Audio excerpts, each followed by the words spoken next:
네, 안녕하세요. 비전공자도 합격하는 국제무역사 1급 세 번째 강의 시간입니다.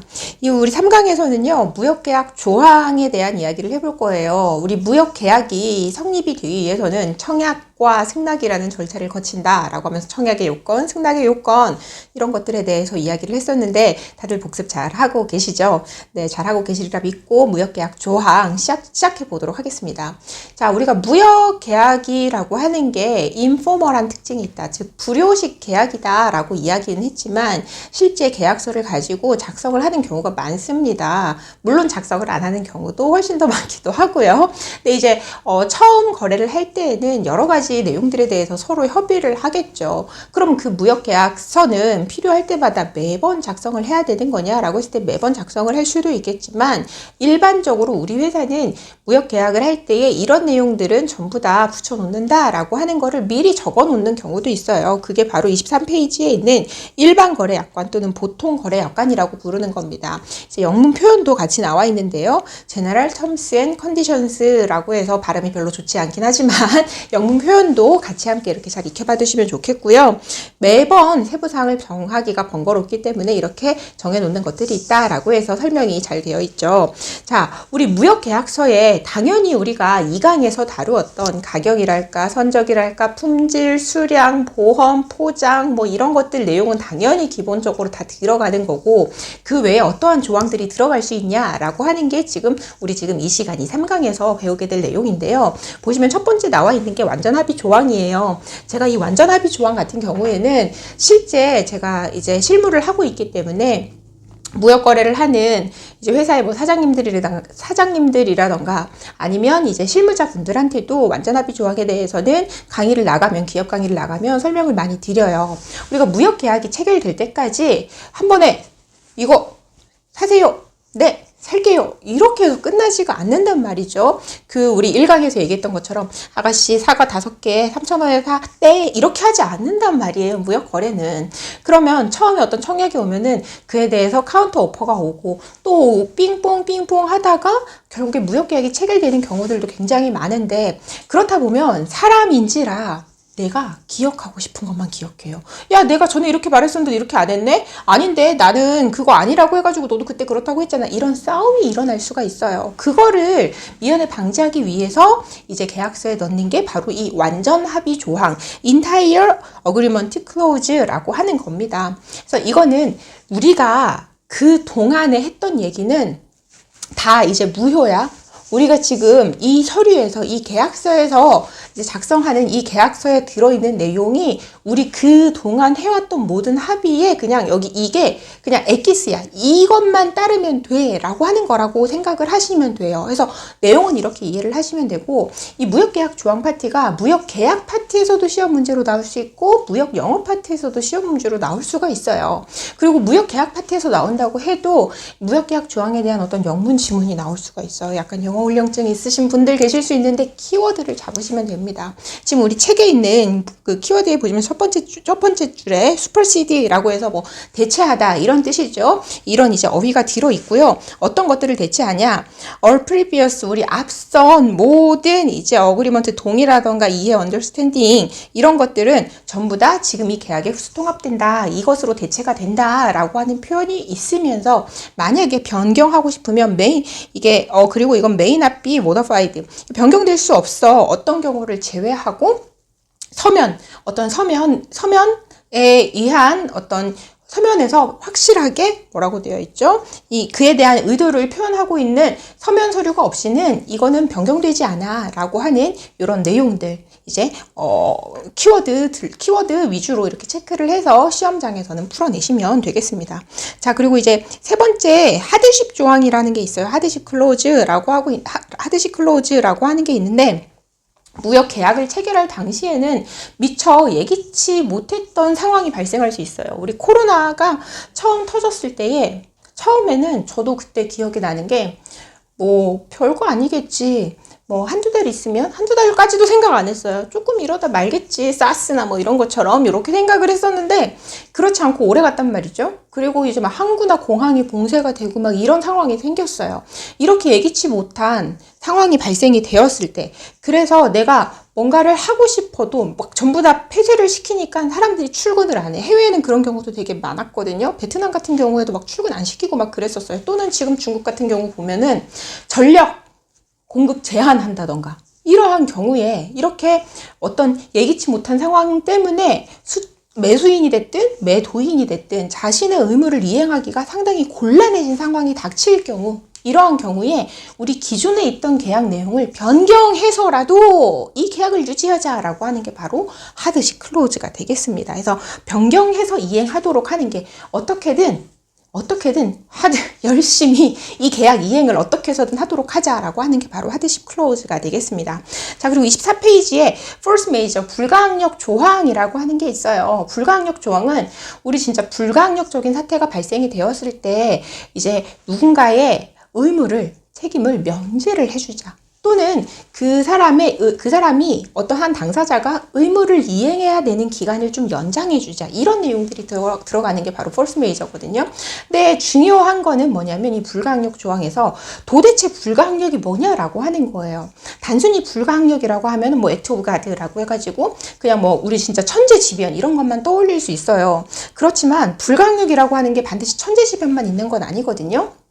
예를 들면 우리 지금 현재 화물연대 파업하고 있는데 이런 막 CY 컨테이너 야드가 항구에 부두에 컨테이너 이렇게 쌓아놓는 곳이 폐쇄가 되기도 해요. 그런 건 우리한테도 불가항력이란 말이에요. 뭔가 그 CY를 이용해서 물건을 내보내야 되는 수출하는 매도인들한테는 한국에 그렇기 때문에 불가항력이라는 거는 정말 천재지변 외에도 많을 수 있다. 근데 문제는 그 불가항력이 나한테는 불가항력인데 상대방 입장에서는 야, 이게 불가항력이야. 불가항력 아니지. 어떻게든 내 물건 보내줘. 아니면 뭐 어떻게든 뭐 이렇게 네 의무를 이행을 해 라고 할 수가 있어요.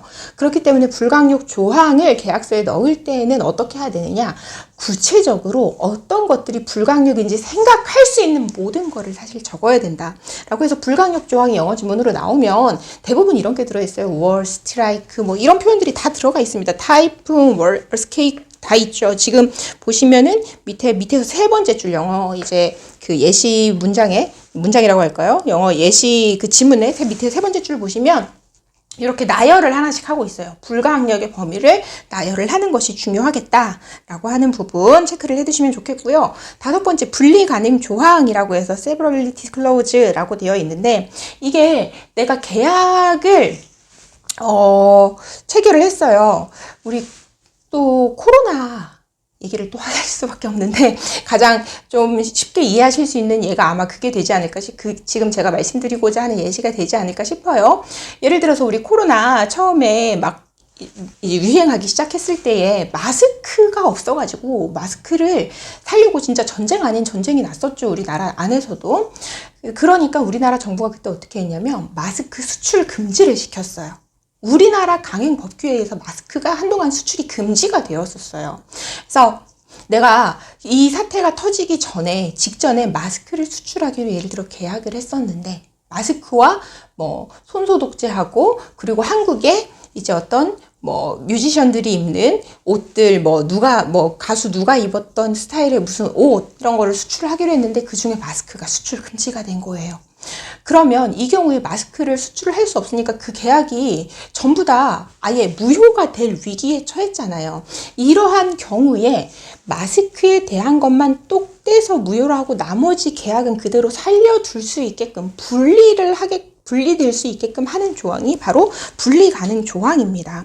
그래서 보시면 우리 지문 예시에 보시면 illegal or invalid 뭐에 의해서 지금 현재나 미래의 어떤 이제 laws 법률에 의해서 이렇게 뭔가 무효가 될 경우에는 어떻게 하겠다고요? 그 아래쪽에 보시면 such provision shall be fully severable. 그러니까 이거는 완전히 분리될 수 있다라고 이야기를 하고 있습니다. 그래서 내용 이해하시고 키워드 체크해 두시고 이렇게 넘어가도록 하고요. 여섯 번째 권리의 불포기 조항입니다. 그래서 non-waiver clause라고 하는데 예를 들어서 지금 우리 책에 나와 있는 예시처럼 내가 분할 선적으로 뭐 어떤 걸로 할까요?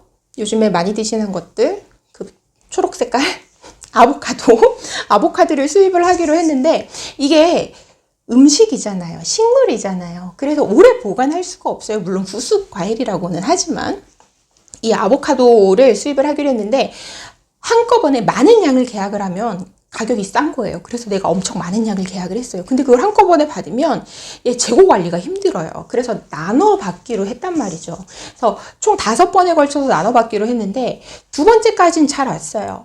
근데 3번째 약속된 날짜에 오지 않았어요. 이때 내가 막, 야, 너 왜 3번째 거 안 보내냐, 막 재촉하지 않는다고 하더라도 이게 내 권리를 포기하는 것은 아니다 라고 하는 게 바로 권리 불포기 조항. 내가 재촉하지 않고 있다가 그냥 손해배상 휙 청구하거나, 아니면 그냥 무역계약 이거, 야, 계약 이거는 이제 없었던 걸로 해 라고 뭐 어떤 이제 내 권리 구제를 청할 수 있거나, 이런 게 가능하다라고 하는 게 바로 권리 불포기 조항이다 라고 보시면 되겠습니다. 자, 그리고 책임 제한 조항이라고 해서 remediability clause라고 되어 있는데, 이게 내가 예를 들어서 물건을 수입을 하기로 했어요. 수입을 하기로 했고 그게 지난달에 도착했어야 됐는데 아직까지 안 온 거예요. 처음에는 하루 이틀, 뭐 일주일까지는 괜찮았어. 뭐 코로나 때문에 요즘 물류 사정이 너무 워낙 안 좋고 한 걸 나도 알고 있으니까 이해를 했는데 더 이상은 참을 수가 없어요.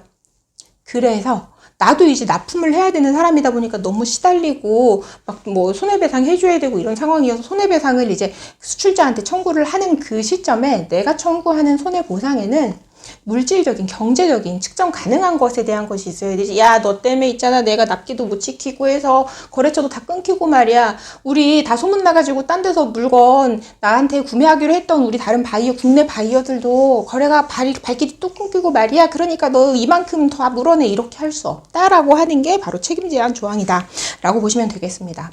자, 그리고 8번에 있는 비밀 유지 조항이에요. Non-disclosure clause라고도 하고 secrecy라고도 하고 confidentiality clause라고도 이야기를 하는데, 이거 우리 1강에서도 좀 살짝 말씀을 드렸던 거죠. 어떤 거래를 하면서 알게 된 모든 정보, 상대방에 대한 것이 됐든 어떤 거래와 관련한 것이 됐든 그러한 것들에 대한 정보는 누설하거나 도용해서는 안 된다라고 해서, 우리 지문에도 보면은 all information pertaining to this contract 해서 아래쪽에 보시면 which is not publish available 이라고 되어 있죠. 그래서 뭐 이런 경우가 있어요. 갑자기 실무적인 얘기인데 갑자기 얘기가 하고 싶어지네요. 우리 컵 같은 거, 이런 이제 컵들은 우리가 먹거나 마시는 음식물이 직접 담기는 거기 때문에 수입할 때 그냥 수입을 할 수가 없고, 수입을 하기 전에 식약처에서 검사를 해요. 검사를 깨부셔가지고 뭐 이상한 성분이 검출되진 않는지 검사를 하거든요. 근데 이게 똑같은 공장에서 이거랑 똑같은 재질, 식품이 닿는 부분에 똑같은 재질을 우리나라에서 검사를 해가지고, 정밀 검사를 해가지고 합격한 실적이 있으면 그 다음 사람은 정밀 검사 안 받아요. 정밀 검사라고 하는 건 시험 분석소에서 검사를 하는 건데 그 시험 검사 비용이 만만치 않게 나오거든요. 근데 옆에 나는 이제 모르는 정 사장님이라는 분이 이 컵을 수입을 했었어요. 내가 그거를 알고 이제 이 컵을 최초에 정 사장님한테 수출했던 이제 수출자한테, 해외 제조 공장에다가, 야, 정 사장한테 수출한 그 비밀번호 좀 알려줘봐.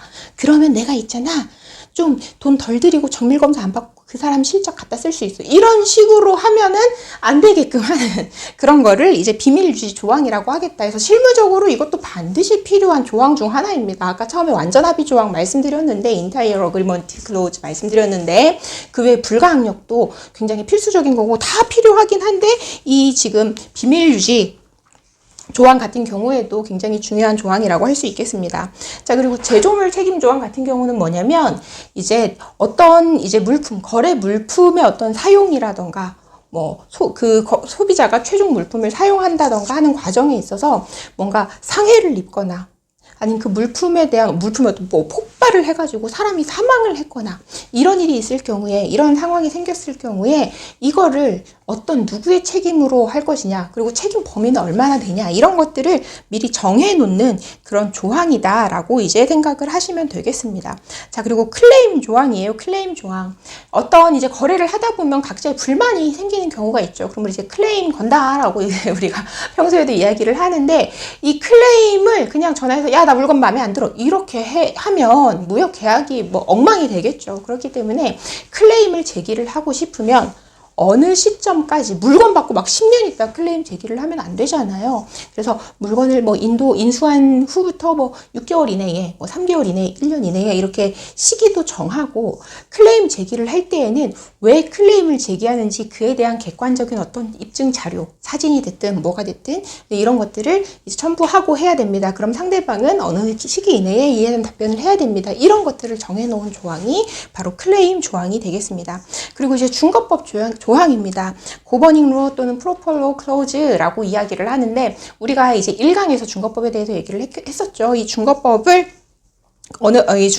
대한 이제 뭐 계약 해석 시 어느 국가의 법률에 의해서 해석하는지 중거법을 정하는 그런 조항이라고 보시면 되겠습니다. 재판 관할 조항입니다. 이거 소송을 하게 될 경우 어디서 할 거냐 해서 우리가 1강에서 했던 얘기가 뭐냐면 중거법과 그리고 재판 관할지는 다를 수 있다라고 얘기했던 부분 떠올려주시면 좋겠고요. 자, 그리고 27페이지 13번에 중재 조항이 있습니다. arbitration clause라고 해가지고 이 중재라고 하는 거는요.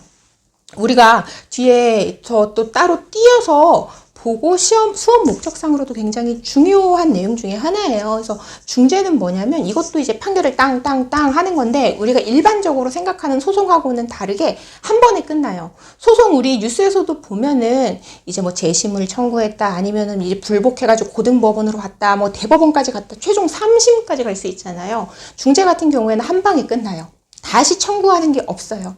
다시 청구하는 게 없고 한 방에 끝나는 거고 이제 우리 소송 같은 경우에는 판사님들이 이렇게 딱 하시는데 재판을 하시는데 중재 같은 경우에는요. 그 중재를 하는 중재인이라고 하는 사람들이 그 분야의 전문가들인 경우가 대부분이에요. 그렇기 때문에 좀 빠르고 전문적인 이제 판단이 가능하다라고 하는 특성이 있습니다. 비용적으로도 아무래도 소송보다는 좀 저렴하겠죠. 한 번에 끝나니까 단심제이기 때문에 뒤에서 다룰 내용이긴 합니다. 단심제이기 때문에 빠르기도 하지만 비용도 좀 저렴하다라고 하는 특징이 있는데 이렇게 중재로서 어떤 분쟁이 생겼을 때 해결을 하려면 반드시 우리는 중재위에서 해결을 할 것입니다 라고 하는 서면 합의가 있어야 돼요. 이게 헷갈리시면 안 되는 게 무역계약 특성 중에 하나가 뭐가 있었냐면 불효식 계약이라는 특징이 있었거든요. 그 인포멀이라고 하는 무역계약의 특징과 헷갈리시면 안 돼요. 중재 같은 경우에는 우리가 분쟁을 중재로 해결할 때는 반드시 서면으로 서면으로 합의가 돼 있어야 되고요. 그리고 이제 그 중재 합의문이라고 하는데 합의문에는 어디서 뭐 예를 들면 한국의 어떤 기관에서 대한상사중재원에서 어떤 법에 의해서 이런 이제 중재지, 중재기관, 중거법에 대한 내용 3가지가 반드시 들어가게 돼 있다. 그리고 한국에서 예를 들어 대한상사중재원에서 중재를 통해서 분쟁을 해결하기로 했어요. 그럼 한국에서 판결이 내려졌잖아요. 이거는 우리가 1강에서도 다뤘던 잠깐 나왔던 임의 규정 중에 하나인 뉴욕 컨벤션에 의해서 제3국에서 강제 집행이 가능하다 해서 이 중재와 관련된 내용이 지문으로 나온다고 하면 분쟁 디스퓨트 arbitrator 중재자 그리고 amicably 하는 평화적으로 이러한 표현들이 키워드로 나올 수 있다라고 하는 점도 체크를 해주시면 좋겠습니다. 자, 그리고 손해배상액 약정 조항인데요. liquidated damage clause라고 해가지고 이게 실제 어떤 손해가 발생이 되고 그로 인한 클레임이 발생이 되고 뭔가 손해배상을 해야 되는 상황이 됐을 때는 얼마를 배상할 거냐라는 걸 결정하는 게 너무너무 힘들어요. 손해배상을 해줘야 되는 당사자와 손해배상을 받아야 되는 당사자 이해관계가 너무 극명하게 갈리죠. 그렇기 때문에 이미 손해가 발생이 된 다음에는 손해배상액을 계산하기가 힘드니 우리 이런 경우에는 손해배상액을 이만큼으로 하자라고 미리 정해놓는 조항이에요. 그래서 이 조항의 특징은 뭐 몇 %로 한다, 뭐 그 몇 %와 이퀄 똑같은 금액으로 한다라고 하는 내용이 들어가 있다고 하는 게 특징입니다. 그래서 예문에도 보시면 뭐 amount equal to라고 해서 0.2%라고 한 부분 보이시죠? 그래서 이 부분 이제 그 한글 설명 맨 끝에 보시면 손해액을 이런 조항이 있으면 입증할 필요가 없고 원래는 손해액을 입증을 해야 되지만 손해액을 입증할 필요가 없다. 다만 이제 약정된 금액을 초과하는 손해액은 보상되지 않는다라고 하는 부분 자 보시면 되겠습니다. 15번 권리침해 조항이에요. infringement clause라고 하는 건데 이거는 제가 1강에서 무슨 예시를 들었었냐면 스파이더맨 예시를 들었어요. 뭔가 뭐 OEM 계약을 하면서 내 물건에다가는 스파이더맨 그림을 넣어줘 라고 했는데, 스파이더맨은 주인이 있다고, 그 그림의 주인이. 내가 중국 공장에다 예를 들어서 이런 컵을 생산해 달라고 OEM 생산을 맡겼는데, 제가 여기다 스파이더맨 그림을 넣어달라고 했어요. 근데 이 스파이더맨 그림을 본 미국의 어떤 권리권자가 중국 공장에 전화하는 거죠. 너 왜 내 스파이더맨 그림을 나한테 허락도 받지 않고 그냥 쓰는 거야? 나 원래 그거 돈 받고 파는 건데 말이지? 이러면서, 이러한 경우에 중국 공장 사람은 내가 시킨 대로 만들었을 뿐인데 굉장히 난감하잖아요. 억울하잖아요. 그런 부분에 대한 내용을 넣는 겁니다. 그래서 예시에 보시면 매수인의 요청에 의한 매도인의 상표, 특허 등을 사용한 물품으로 어떤 제3자의 권리와 관련한 분쟁에서 매도인은 자유롭다. 이런 내용들을 넣을 수 있다는 거죠. 즉, 방금 예시로 들어드린 상황에서 중국의 공장은 한국의 김진욱이 스파이더맨 그림 넣어달라고 했을 때 지금 넣어주기는 하는데 있잖아. 만약에 스파이더맨 주인이 나타나가지고 뭐라 하면은 중국 공장은 책임이 없어. 김진욱이 책임질 일이야. 라고 하는 내용이 들어가는 게 인프린지먼트 클로즈라고 보시면 되겠습니다. 그 외에 우리 28페이지에 기타 조항이라고 해서 나와 있는데요. 약인약관이라고 하는 거.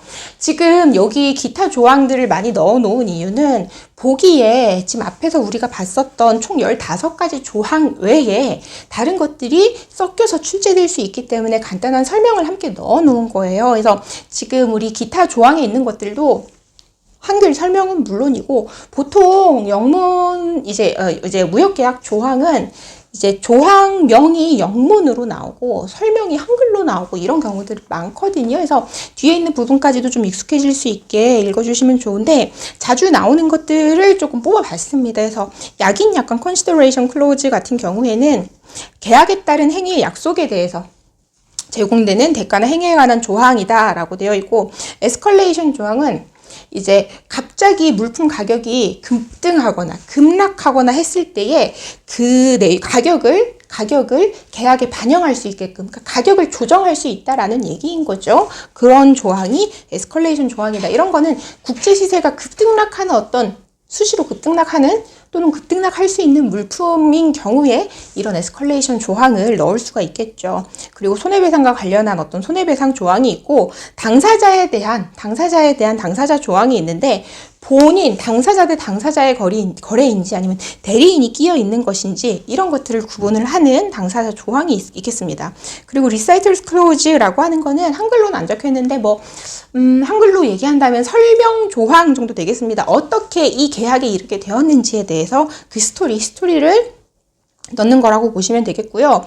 프로덕트 릴리즈 클로즈 해서 전매 조항이라고 되어 있는데, 계약이 취소되거나 거절되거나 아니면 상대방이 내가 물건을 갖다 줬는데 매수인이 인수가 어려운 상황이 되거나 했을 때에 이 물건을 그냥 이제 재판매할 수 있는, 현지에서 제3자한테 물품을 이제 재판매하거나 처분할 수 있도록 하는 조항이 전매 조항이 되겠습니다. 물품 가격이 상당히 크거나 할 때 아니면은 신규 해외 거래처와 거래를 할 때 이런 조항을 사용을 할 수가 있겠죠. 그리고 계약을 종료시킬 수 있는 상황, 사정, 방법 이런 것들을 정한 게 바로 터미네이션 클로즈가 되겠다.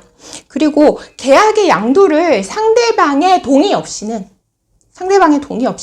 함부로 내 맘대로 계약을 양도할 수 없게끔 하는 어사인먼트 클로즈 양도 약관이 있고요. 보증 면책 조항이라고 해서 어떤 우리가 물건을 사게 되면 보통 보증 기간이라고 하는 게 있는데, 그 보증을 해주는 범위에 대해서 어떻게 보면 제한을 두는 거다. 우리 이 산업군에서 통상적으로 보증을 해주는 범위라는 게 있잖아요. 그 범위 내에서 우리가 보증을 해주는 거지, 진짜 시시콜콜한 이런 조그만한 이제 하자를 가지고 전부 다 보증을 해주진 않는다. 이런 내용이 들어있는 게 바로 보증 면책 조항이다라고 이제 보시면 되겠습니다. 그리고 이제 무역 거래라는 것 자체가 서로 다른 국가에 있는 당사자들 간의 어떤 계약이다 보니까 언어가 다르잖아요. 이런 언어의 상이함에서 비롯되는 분쟁이 있을 수 있어요. 그때 어떤 언어가 우선되는지 그 언어를 특정하는 게 바로 conflict clause라고 보시면 되겠고요. 그리고 concurrent clause라고 해서 이제 우리가 그 결제와 관련해서 수출자, 매도인과 수입자, 매수인의 이해관계가 상충이 된다고 말씀을 드렸어요. 물건을 판매하는 사람은 돈 먼저 받고 싶고, 물건을 구매하는 매수인은 물건 먼저 받고 싶잖아요. 그래서 이거 동시에 하자 그러면 그런 내용이 들어가 있는 게 바로 concurrent condition이라고 보시면 되겠습니다. 자, 29페이지에 보시면요. 불가항력과 하드십 조항, 그리고 프러스트레이션이라고 하는 걸 구분을 해냈어요. 그리고 불가항력 조항하고 하드십 조항 같은 경우에는 우리가 이제 앞에서 무역계약 다른 조항에서 구분을 했었는데, 프러스트레이션이라고 하는 거는 우리가 따로 보지 않았었거든요. 자, 볼게요. 불가항력 같은 경우에는 어떠한 우리가 쭉 나열한 어떤 불가항력적인 요소가 발생이 되었을 때 면책이 되도록 한다거나 이행기간을 연장을 하도록 한다거나 하는 게 이제 불가항력 조항이었었고, 하드십 조항은 어떻게든 열심히 계약을 변경해서라도 이거를 이행하도록 하자라고 하는 게 하드십 조항이었어요. 그 반면에 프러스트레이션은 뭐냐? 계약을 소멸시킬 수 있도록 하는 게, 계약의 이행이 불가능해졌을 때 어떤 상황의 발생으로 인해서, 예기치 못한 상황의 발생으로 인해서 계약의 이행이 이거는 도저히 안 될 것 같아 라고 한 경우 계약을 소멸시킬 수 있도록 하는 게 프러스트레이션입니다. 그래서 프러스트레이션 조항을 만약에 넣게 된다라고 하면, 적게요.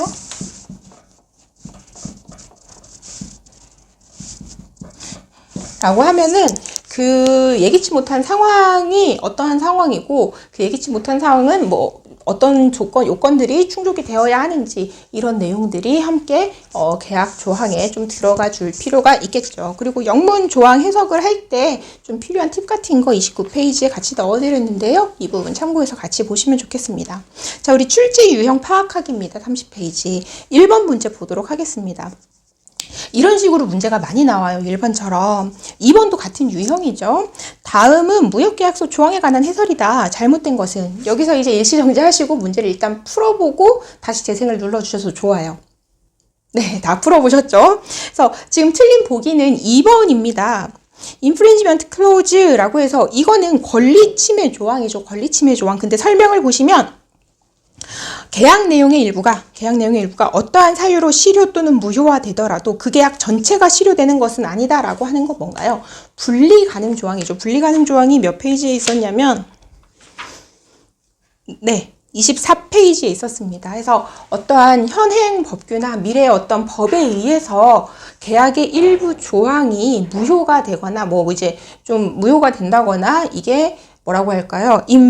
인밸리드한 경우에도 이 계약 전체가 그냥 무효가 되는 게 아니라, 그 무효가 되는, 유효하지 못한 그 계약 조항은 완전히 따로 분리될 수 있다라고 하는 것까지. 그래서 이 무역계약 조항도 이 외에도 상당히 많지만 이 정도만 사실은 익혀주셔도 충분하시기 때문에 내용 먼저 이해하시고 키워드 꼭 집어서 좀 같이 기억하실 수 있도록 여러 번 좀 살펴보실 수 있도록 그렇게 부탁드릴게요. 이번 시간도 수고 많으셨습니다.